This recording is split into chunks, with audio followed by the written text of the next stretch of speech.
अब हमें ये देखना है कि हमारा भाव अभी कितने, समर्पण अभी कितने % तक पहुंचा।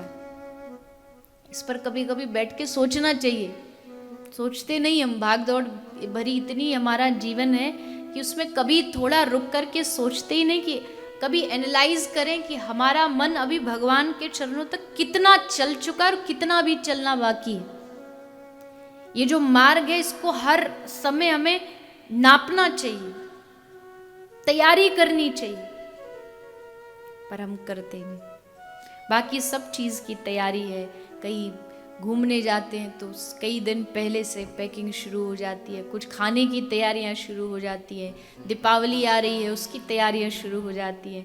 लेकिन एक दिन हमें भगवत धाम जाना है, सबको जाना है, चाहे कोई माने चाहे न माने, जाना सबको वही है। उसकी तैयारी जिसने पहले से कर ली, उसके लिए जो पहले से रेडी हो गया, तो समझिए उसका जीवन सफल है। मृत्यु से कौन घबराता? मृत्यु से वही घबराता है जिसकी तैयारी पूरी नहीं होती। जो पूरा रेडी हो जाए वो क्यों घबराएगा?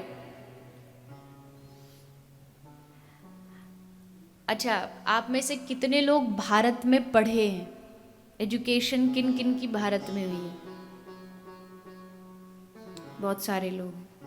तो आप पहला तो आपको पता होगा भारत की एजुकेशन कितनी स्ट्रिक्ट और टफ होती है। नहीं काम करके लाए तो मास्टर जी इतना डंडा बजाते हैं। यहाँ तो कोई बच्चे को गलती से कुछ बेचारे को कह भी दिया तो मास्टर जी अगले दिन जेल पाएंगे।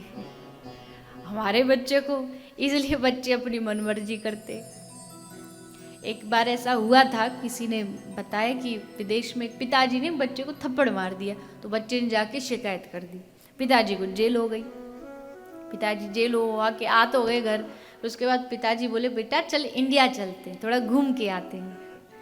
तो पिताजी बेटा की टिकट करा के उसको इंडिया लेकर के गए, और भारत पर जैसे वो एयरपोर्ट पर उतरा, पिताजी ने उतारा जूता और उसको ऐसी मार मारी और बोले अब जा पुलिस को बुला के ला।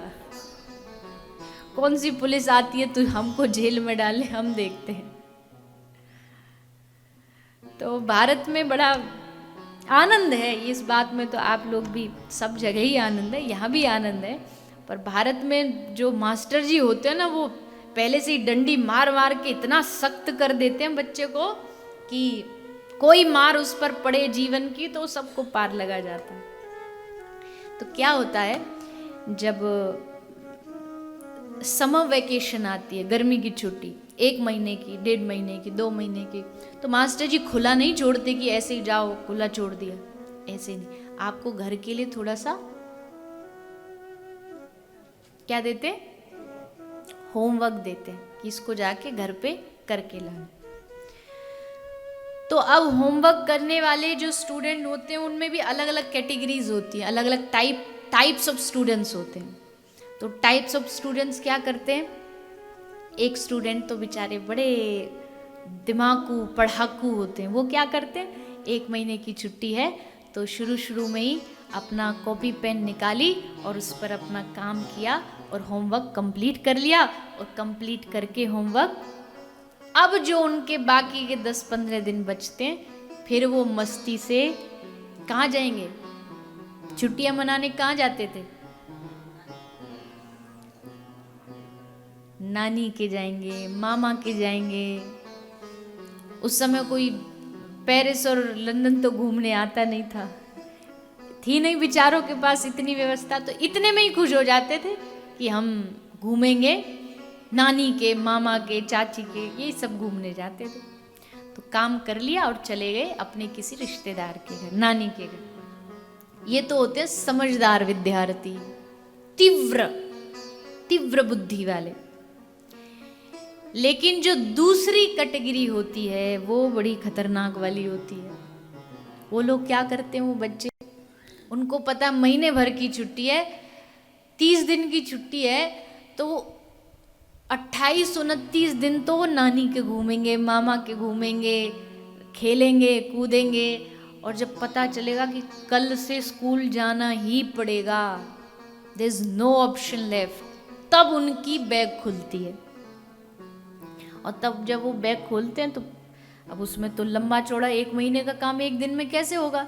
रात में बेचारे लगते तो हैं पर होता कुछ नहीं है। अब जब वो नेक्स्ट डे स्कूल जाते हैं, अब उनको पता है कि मास्टर जी पूछेंगे काम हुआ कि नहीं हुआ, तो क्या करते हैं, पूरी क्लास में कौन सी जगह बैठेंगे?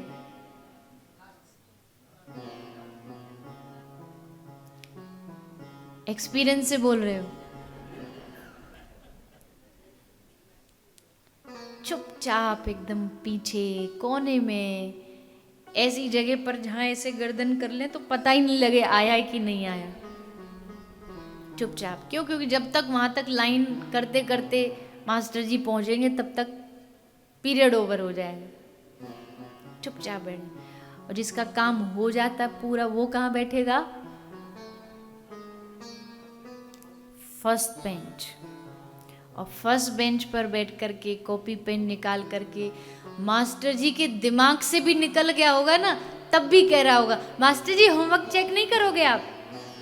और पीछे वाला उसे गाली दे रहा होता है कि हो गया तो चुप बैठ जा।